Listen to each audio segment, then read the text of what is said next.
Oi, pessoal! Mais um Guilherme Ferreira entrevista no ar e a minha convidada de hoje é a neurologista Fernanda Herculano. Fernanda é formada em medicina pela Universidade Federal Fluminense. Ela é mestranda em neurologia pela Unirio. Hoje nós vamos falar sobre a dor de cabeça. De acordo com a Sociedade Brasileira de Cefaleia, 95% das pessoas têm dor de cabeça pelo menos uma vez na vida. Doutora Fernanda, seja muito bem-vinda.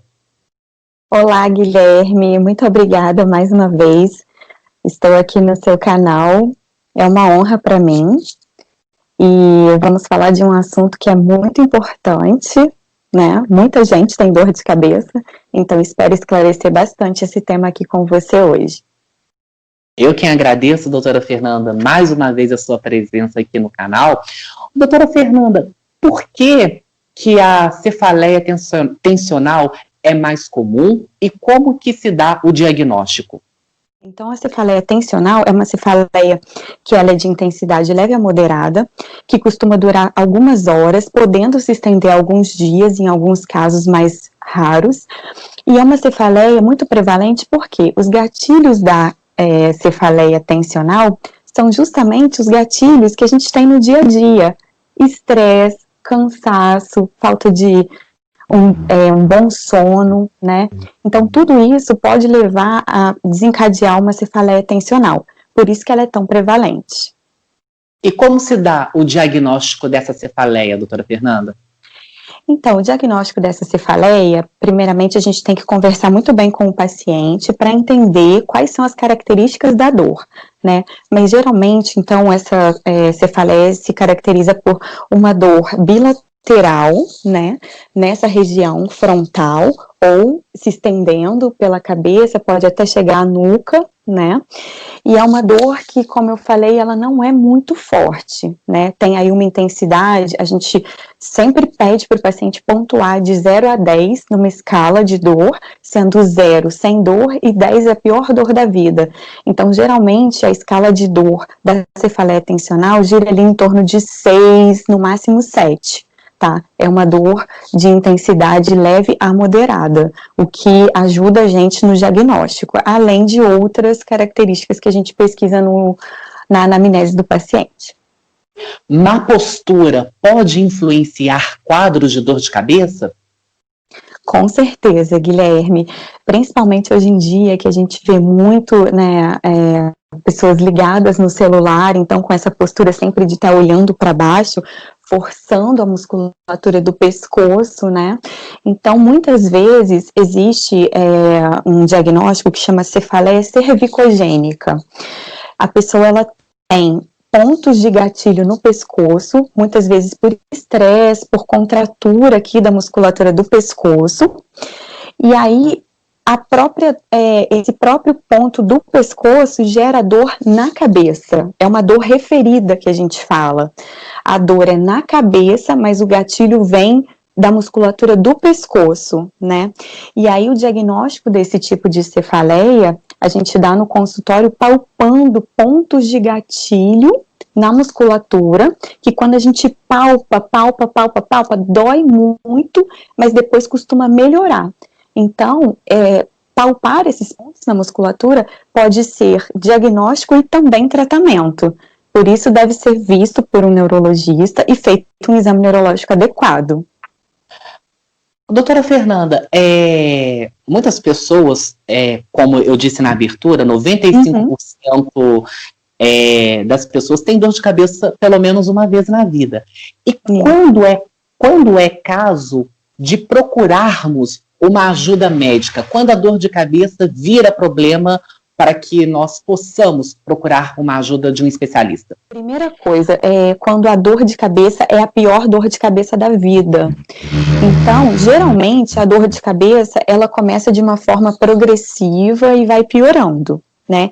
Nesse tipo de dor de cabeça, que se caracteriza pela pior dor de cabeça da vida, geralmente a gente vê um padrão de cefaleia que é chamado de cefaleia entrovoada, do inglês thunderclap headache. Ou seja, o pico da dor de cabeça, ele vai de 0 a 10 em menos de 5 minutos.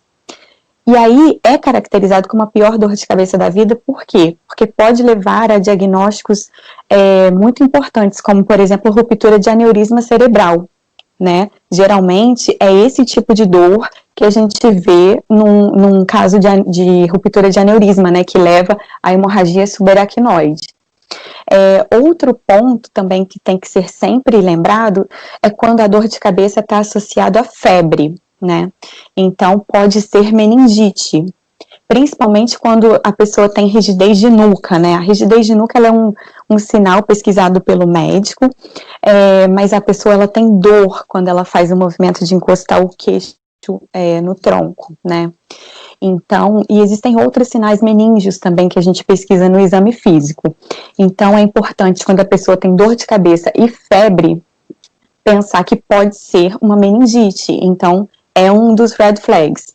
Outra coisa, quando o paciente tem câncer, quando o paciente tem HIV, gravidez, dor de cabeça pode ser um sinal de alarme, mostrando que existe algo por detrás, então tem que ser avaliado.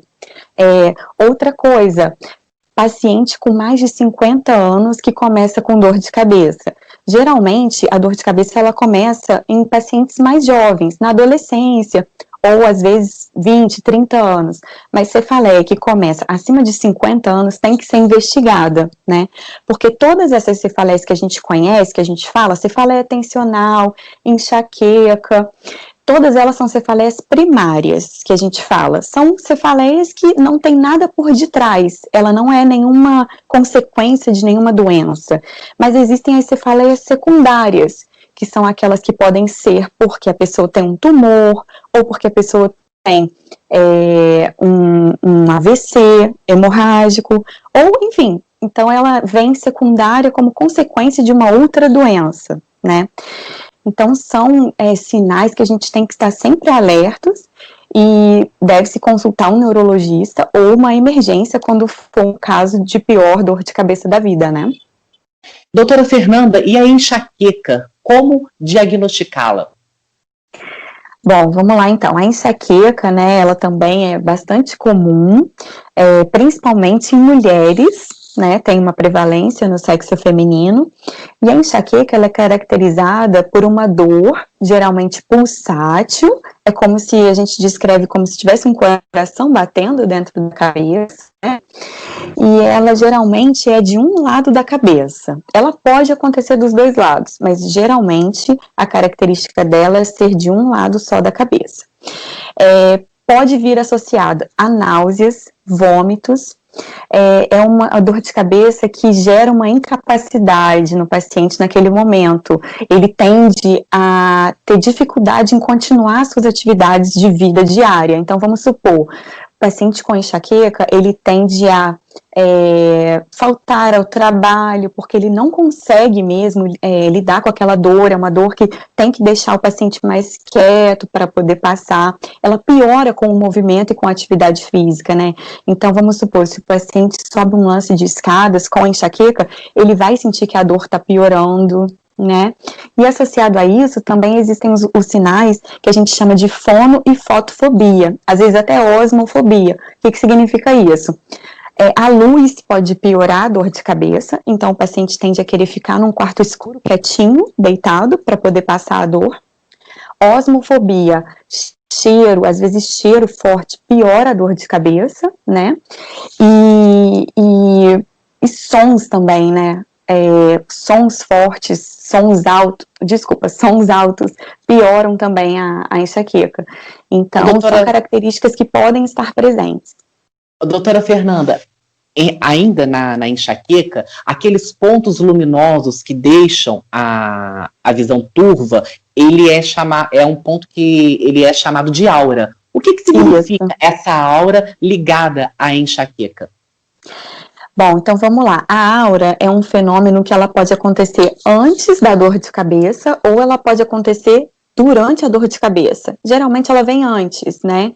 E ela dura aí de 10 a 60 minutos, no máximo, né? É o tempo que a gente dá para caracterizar como aura da enxaqueca, a aura migranosa, né? E existe a cefaleia, a enxaqueca com aura e a enxaqueca sem aura, né? A enxaqueca com aura, ela geralmente é uma aura sensorial, um sintoma neurológico sensorial, que acontece, em geral, na visão, né? Mas também pode acontecer com a fala e também pode acontecer com sensibilidade ou até mesmo com fraqueza. Então, geralmente o paciente fala que começou a ver pontos luminosos na visão, alguns flashes de luz, muitas vezes uns pontos cegos na visão, que a gente chama de escotoma, né? E às vezes visão em zigue-zague também pode acontecer. E a questão da fala, né? O paciente pode ter dificuldade para falar, ele pode pensar e não conseguir falar a palavra, que a gente chama de afasia, né? E o paciente também pode ter formigamento na face, formigamento no braço, na mão. E existe um caso mais raro ainda, que é a enxaqueca hemiplégica, que o paciente ele fica paralisado de um lado do corpo durante a aura. E é um diagnóstico diferencial importante com o AVC, com derrame, né? E como que se controla a enxaqueca? Bom, a enxaqueca, ela pode ser tratada tem duas formas de tratar a enxaqueca. Então, um tratamento é a forma aguda de tratar, ou seja, quando o paciente está com dor, ele vai lá e toma um remédio e melhora a dor de cabeça, né? Isso tratando a dor naquele momento. Mas você também pode tratar a enxaqueca com medicamentos que são profiláticos, que são medicamentos que você toma diariamente para você prevenir que a dor venha, né? Então, existe o tratamento que você toma, o remédio na hora da dor, e existe o remédio que você toma durante um certo intervalo de tempo, de acordo com a orientação do neurologista, que vai prevenir que a dor venha. Doutora Fernanda, acho que é mania da maioria das pessoas, deu uma dor de cabeça, tem um comprimido, a pessoa vai, pega um copo d'água e toma. O que pode acontecer quando se toma analgésicos em excesso e eles podem piorar ao invés de melhorar o quadro da dor de cabeça? Com certeza, Guilherme, essa pergunta também é muito importante, porque quais são os remédios que melhoram a dor de cabeça, né?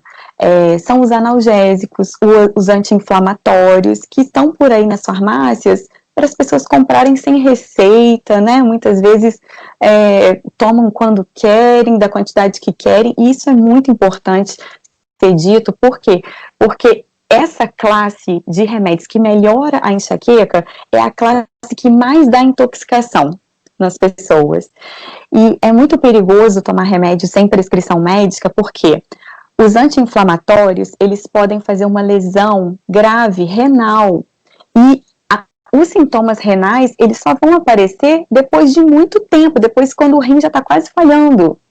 Então, os anti-inflamatórios, eles têm que ser tomados durante um curto período de tempo, na menor dose possível, né?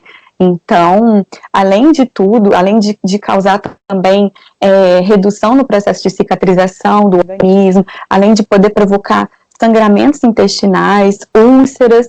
Então, assim, os anti-inflamatórios, eles são ótimos quando bem utilizados, mas quando eles são utilizados dessa maneira, de forma descontrolada pela população, pode levar a riscos.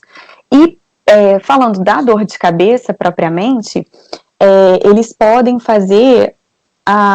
desencadear a dor de cabeça por abuso de analgésicos. Eu brinco com meus pacientes que você só pode tomar 2 comprimidos por semana, não é por dia, é por semana.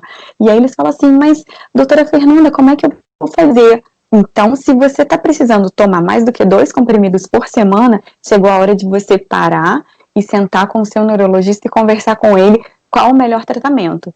Porque mais do que 2 comprimidos por semana para dor de cabeça pode levar a cefaleia por abuso de analgésicos.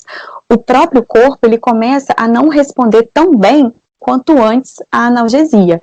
E quando passa o efeito do analgésico, a dor de cabeça volta. É uma dor de cabeça que a gente fala que é em rebote. Ela melhora mas depois ela volta, e aí você vai tomar outro remédio, e assim por diante. É um ciclo vicioso, né, Guilherme? A pessoa, ela quer sempre sair daquela dor e não para de tomar remédio. E as atividades físicas, doutora Fernanda, quais são os benefícios das atividades físicas para controlar a dor de cabeça? A atividade física é muito bom para tudo, né? Mas é o que eu falo, primeiro você tem que tratar a sua dor, porque não adianta a gente falar para o paciente que está com enxaqueca, que está com dor crônica, né? Aquela dor de cabeça que vem todo dia. Não adianta a gente falar para ele, olha, vai fazer atividade física que vai melhorar. Não vai melhorar, né? Vai melhorar primeiro você resolver a sua dor e aí depois você associar isso à atividade física. Porque a atividade física, ela modula a dor.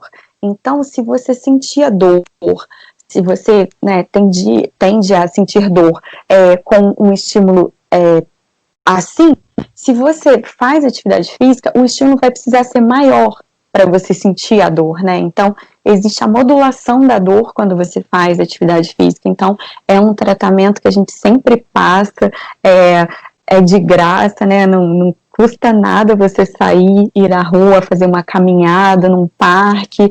Agora, em tempos de pandemia, né? Você vai com a sua máscara, mantém a distância das outras pessoas, mas é muito importante na prevenção e no tratamento também associado à medicação da dor de cabeça. Doutora Fernanda, dá para relacionar alimentação e dor de cabeça? Dá sim, Guilherme. Principalmente na enxaqueca, né? A enxaqueca, ela tem os gatilhos dela. Eu tenho até um post no meu Instagram que depois quem quiser ir lá conferir, porque é muita coisa para eu poder pontuar aqui, mas existem muitos gatilhos que levam à enxaqueca, né, no paciente. Então, a alimentação é um deles. Então, o paciente que faz jejum por muito tempo, muitas vezes tende a ter dor de cabeça por causa do jejum, né? Em contrapartida, tem paciente que quando come salsicha, quando come enlatados, quando come, às vezes, coisas com corante, né? Eu já ouvi paciente meu falando, doutora, eu tomei um suco de caixinha e isso me desencadeou dor de cabeça, né? Então, isso pode acontecer sim. Existem substâncias que elas tendem a levar a esse gatilho da dor. E, infelizmente, a enxaqueca também pode vir, né, quando o paciente come doce, café, chás. Então, cada paciente tem o seu gatilho, né? Então, tem que se conhecer para poder saber o que evitar. Esse doce, por acaso, seria o chocolate, doutora Fernanda? Sim, seria, infelizmente. Eu falo, não é proibido, mas você tem que comer uma quantidade que você saiba que não vai te desencadear a dor, né? Então é um autoconhecimento mesmo. É sem excesso, né? Sem excesso, pois é, mas você sabe que às vezes a pessoa come um pouquinho e já tem dor, isso é o pior, né? Mas aí a gente tenta substituir por outra coisa que também seja gostosa para a pessoa. Doutora Fernanda, para a gente encerrar a nossa entrevista, o assunto é extremamente amplo em relação à cefaleia. Mas eu peguei um tipo de cefaleia que, inclusive, me impressionou muito quando eu li, que é a cefaleia em salvas, que é muito mais comum em homens. Por que ela é mais comum em homens, doutora Fernanda? E explique para a gente, explica para a gente, por favor, o que vem a ser a cefaleia em salvas. Bom, então vamos lá, né? A cefaleia em salvas, como você mesmo falou, ela é muito mais prevalente nos homens. Como a enxaqueca é nas mulheres, né? A cefaleia em salvas é nos homens, né?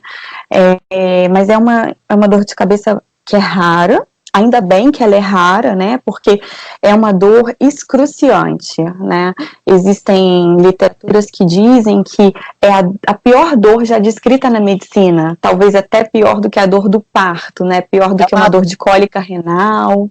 É uma dor incapacitante, né, afeta a qualidade de vida. Sim, afeta a qualidade de vida e não só isso, né, porque a enxaqueca faz isso, ela afeta a qualidade de vida, afasta pessoas do convívio e tudo mais, mas a cefaleia em salvas, ela não se compara com nenhuma outra dor de cabeça. É uma dor que o paciente tem vontade de bater a cabeça na parede, é uma dor que não deixa o paciente parado, ele fica se movimentando, agoniado com aquela dor, né? E é uma dor realmente terrível, assim, eles descrevem como se fosse facadas, né, pequenas facadas constantes, né, na cabeça. E geralmente a cefaleia em salvas, ela é unilateral, ela é de um lado só da cabeça, né, e ela vem em salvas, por isso o nome, né, eu vou explicar por que esse nome. Ela vem de uma forma regular em determinados períodos de um ano. Vamos supor, em janeiro o paciente sabe que ele vai ter a dor, então ela vem toda noite num certo horário, né, e ela vem durante um tempo assim, em períodos de salvas mesmo, toda noite naquele mesmo horário ele tem a dor, e depois de um tempo ela simplesmente para de vir e fica tanto tempo sem vir e depois volta a vir novamente naquele determinado período, né. E qual é o tratamento para cefaleia de salvas? E o tratamento é oxigênio 100%, o paciente fica aspirando oxigênio, e não adianta ser ar comprimido, né, porque muitas vezes a gente vê que faz ar comprimido, mas não é a mesma coisa, tem que ser oxigênio a 100%, né, esse é um dos principais tratamentos, e a maioria de cada 10 pessoas, 9 melhoram com esse tratamento com oxigênio, né? Quando não melhoram com oxigênio, existem outros que podem ser feitos. E existe a profilaxia. Todo paciente com cefaleia em salvas tem que tomar um remédio diariamente para poder prevenir que a dor venha, né? Porque há relatos de pacientes que cometem suicídio no momento da dor, de tão excruciante que é a cefaleia em salvas, infelizmente. Mas graças a Deus existe um tratamento. Doutora Fernanda, eu quero agradecer mais uma vez a sua presença aqui no meu canal. Muito obrigado por todos esses esclarecimentos tão importantes em relação à dor de cabeça. Guilherme, eu que agradeço o convite. É um prazer para mim falar sobre cefaleia e alertar a população, né? Principalmente de que a dor ela tem que ser valorizada e não fique tomando analgésicos diariamente, porque pode levar à cronificação da dor, né? Ao invés de ser uma dor de cabeça comum do dia a dia, pode virar uma dor de cabeça crônica diária, que é muito mais difícil de ser tratada, mas existe tratamento também. Dica importantíssima, a doutora Fernanda vai deixar o Instagram dela, é o Instagram que ela coloca, ela compartilha muita coisa em relação à área de atuação dela, que é a neurologia. Por favor, deixa o seu Instagram, doutora Fernanda. Bom, então quem quiser me seguir, acompanhar os meus conteúdos, é @doutora Fernanda Herculano, né? Doutora DRA, Fernanda Herculano com H, tá bom? E lá eu deixo o link também para agenda de consultas, caso vocês queiram agendar uma consulta por telemedicina, eu estou atendendo também nesse tempo de pandemia. Muito obrigado, doutora Fernanda, e a você que assistiu esta entrevista, o meu agradecimento sempre muito especial. Se você gostou, dê o seu joinha e, por favor, inscreva-se no canal. O contato que a doutora Fernanda disse aqui, claro, estará descrito para você assim que o vídeo for ao ar. Nós vamos nos encontrar, se Deus quiser, na próxima semana. Um abraço e até lá!